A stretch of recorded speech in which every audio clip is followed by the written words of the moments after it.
As a proud college dropout, I have experienced a lot of people doubting my intelligence because it is not attached to some government-issued license to think. They most certainly did not want students who were inquisitive, questioning, thought-provoking, or seeking truth. In fact, it's pretty much not allowed. But when procedure is emphasized over innovation, uniformity over individual expression, and control over empowerment, I realized right then and there that they were 100% tone deaf. Information wants to be free. You see, education is the bedrock of human civilization that differentiates us from the Stone Ages. That said, if you don't really take the opinions, views, and life experiences of the students with any degree of sincerity, then what the heck am I doing here? I erroneously imagined that if truly educating were the goal, facts would be taught as well as different viewpoints and ideas would be welcomed. Instead, they discouraged the truly innovative from pursuing further excellence. Alas, training students to blindly and unthinkingly consume their lessons does not lead to knowledge. Differences in opinion help create progress because when contrary opinions are stifled, so will any creativity. Side note, Zeb has always been a man of much wisdom, yet marches to the beat of a very different drummer. Back in junior high, a frail old teacher who always complained about his aching joints, Mr. Arthur Rightus, threw an eraser at me for not paying attention. I caught it and threw it back at him, beating him in the shoulder. Then got a little rowdy.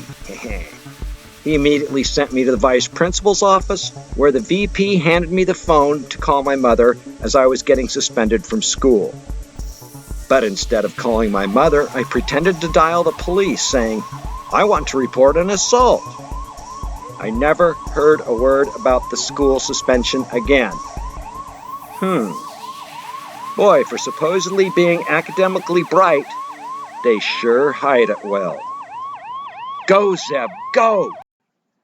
Concluding that if you possess the intelligence and the curiosity to question their authority, they will quickly make a point to show you as an outcast and lower your grade, which of course is antithetical to the whole purpose of education. Zebediah opted for courses loaded with patent nonsense. Stunned to discover that most college curriculums have upwards of 100 different social science courses, twisting young minds, yet none focusing on freedom, Zeb chose that second-to-last course on evolution of gameplay. Haha. Too bad Mesopotamian puppeteering was off the course catalog this semester. Zeb actually enjoyed it, as it was basically a Jeopardy prep class, taught by a woman who raised a few eyebrows, facelift. She always kept a double photo on her desk and just rifled off non-stop questions. The first category for this useless flotsam is business. What is a FICO score? A measurement to one's obedience to bankers. Name 3 oxymorons. Naval intelligence, truth in politics, good spanking. Wrong. There are most definitely such a thing as a good spanking.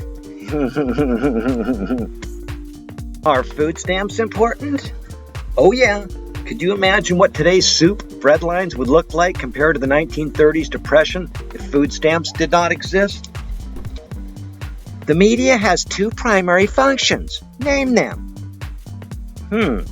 They're often called the first draft of history and to be cheerleaders for the establishment.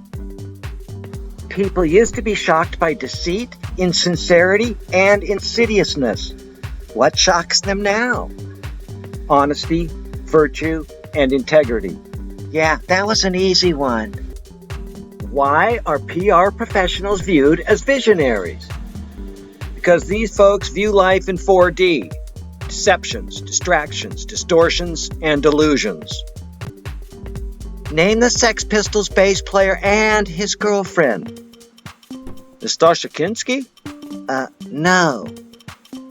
Sid Vicious and Nancy Spungen. Why didn't FedEx and UPS merge?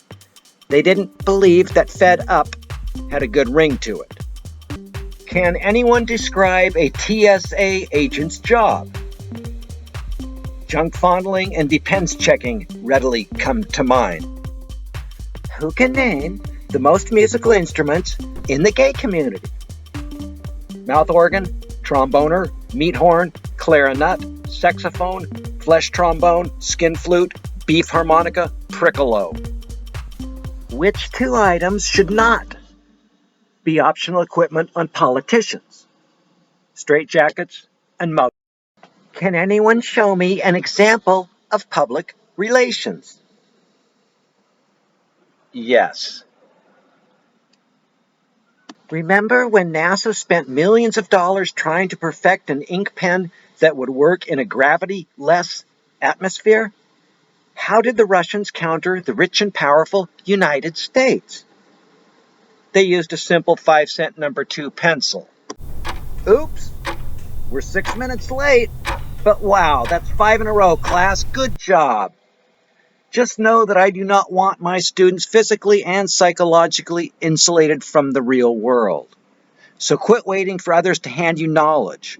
Travel around the world. Read great philosophers. Find or form discussion groups to share and examine ideas with.